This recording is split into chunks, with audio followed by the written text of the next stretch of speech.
Hello everyone, Michael here. I'm going to be doing something a little different with this video. I'm going to be talking about three different things.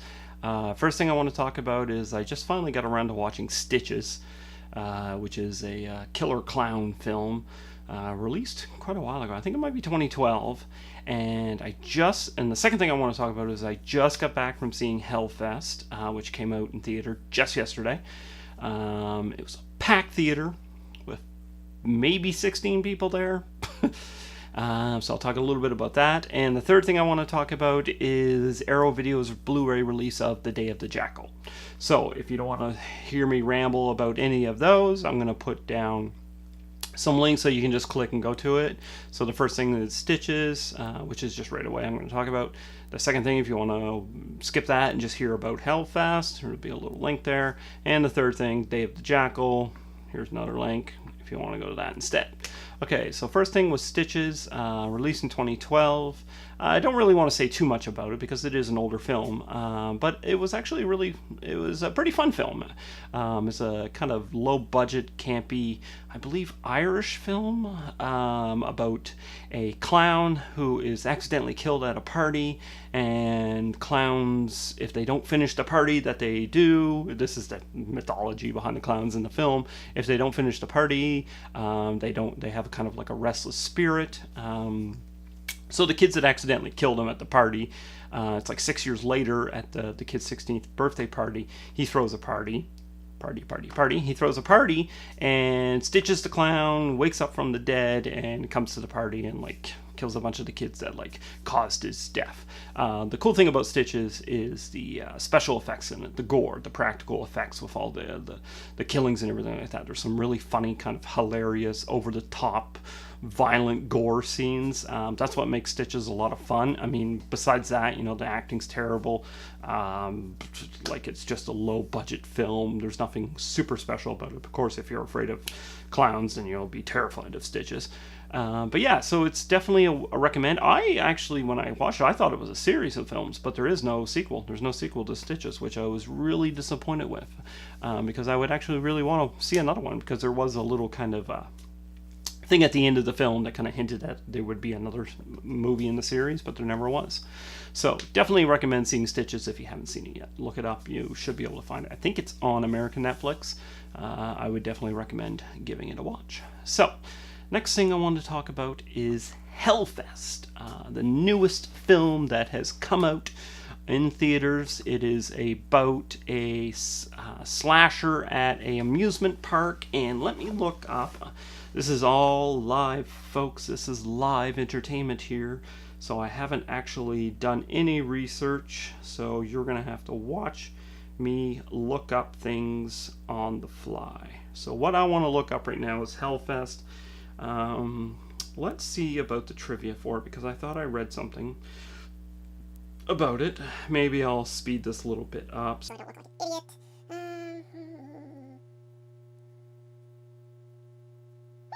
Okay. So some of the trivia in it, there isn't actually, actually no, let me script that. Okay, let me start over. Okay, so the masked, okay, let me start over again. Hellfest it takes place on Halloween night.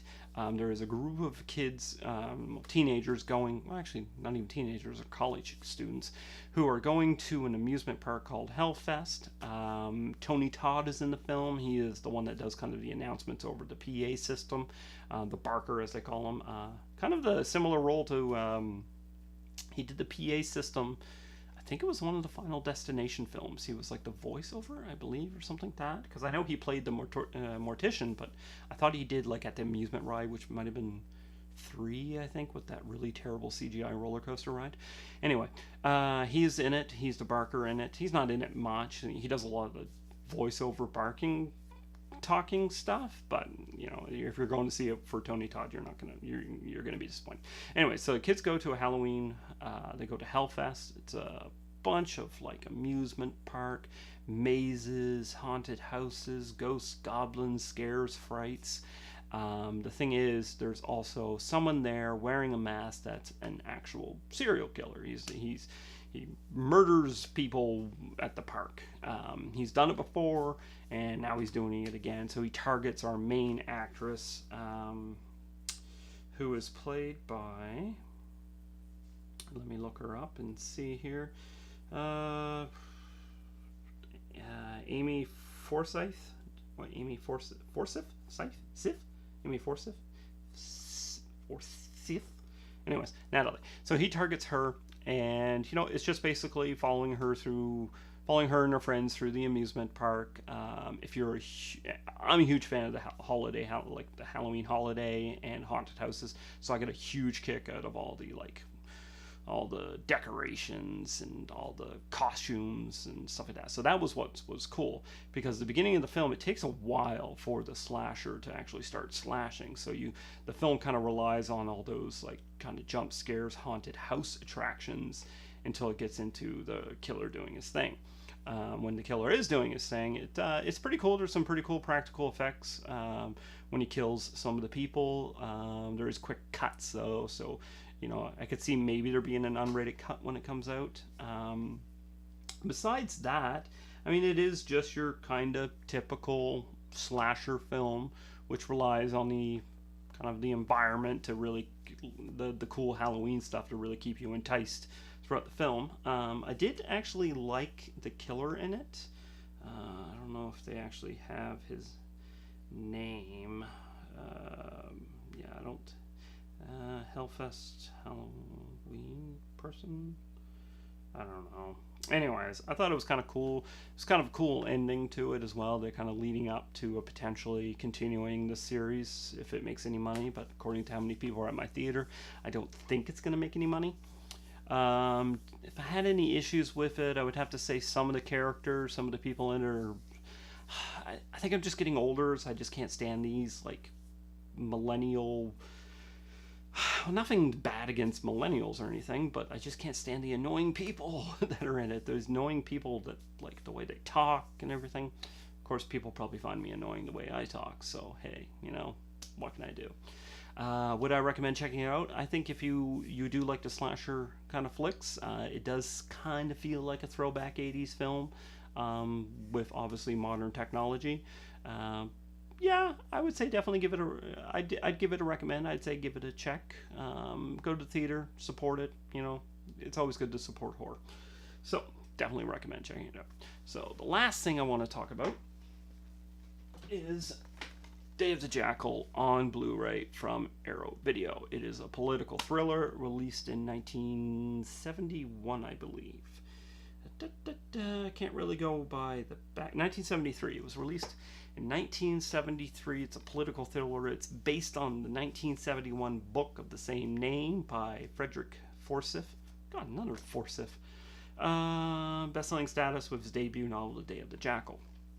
The French president, Charles de Gaulle, he's being targeted by a organization called the OAS, and they want to assassinate the president. They've already tried to assassinate him once. It failed, so they hire an outside source, a British man who just goes by the codename Jackal, and he is an assassin, and he's going to take the job. And basically the film just kind of follows his process throughout the days as he leads up to trying to do the assassination. But also it follows an investigation by the police in Paris, who also get in contact with like Scotland Yard, the police officer, which was cool. What was his name? Honestly, I can't remember his name, which is unfortunate, because he is the guy he plays Hugo Drax in Moonraker. So that was kind of cool. He's a police investigator, and there's kind of comedic elements with him and stuff. So it kind of follows him, but it mainly focuses on the Jackal and his like just leading up to him doing the assassination. I do have to say the ending kind of conveniently wraps up things a little too well. I'm not a fan of how it ended. I mean, it's building and building and building to this point, and then it's just like some coincidental stuff happens that you're like, come on, like really, it happens that way. I don't want to spoil it. I mean, it's an older film, but I don't want to spoil it. Um, the back of the cover on this actually says the film is 107 minutes. When I was watching it, this was probably the longest 107 minutes of my life. Not because the film was bad, but because the film is actually 143 minutes, I believe. It was like 2 hours and 25 minutes, this film. So it felt a lot longer because I thought it was only 2 hours long, or actually under 2 hours. So there is a little bit of a kind of a mistake on the back of the cover here. So this is the cover. I'll just put up an image of the cover, and then I'll put up an image because it does come with a reverse sleeve. Really cool cover there. Let's see if that one says wrong. Nope, still says 107 minutes. Boo. Okay. What's on the inside here? The inside has... we get one of those little cards again. This time it's advertising Slayer. And then we get a booklet. Yeah. And it comes with, let's see here. Oh, actually, this would probably tell me. Tony Britton was Inspector Thomas. I don't think that's it. No, Michael Lonsdale. That's who it is. Michael Lonsdale. That's who I'm trying to think of. Making a hit, the story of the Day of the Jackal, Melon Farmer's Day of the Jackal on British television, and then about the transfer. Okay, about the transfer. The Day of the Jackal is presented in its original aspect ratio of 185:1 with mono sound. A 35mm interpositive was sourced for the picture, and a 35mm duplicate optical sound negative master was sourced for the audio. The film was remastered by NBC Universal. Additional picture restoration work was performed at R3 Store Studios. So that's it. I thought the picture was really well done in this. I didn't have any issues with the video, but I'm actually very easy to please. As for special features, what's going on here? There we go.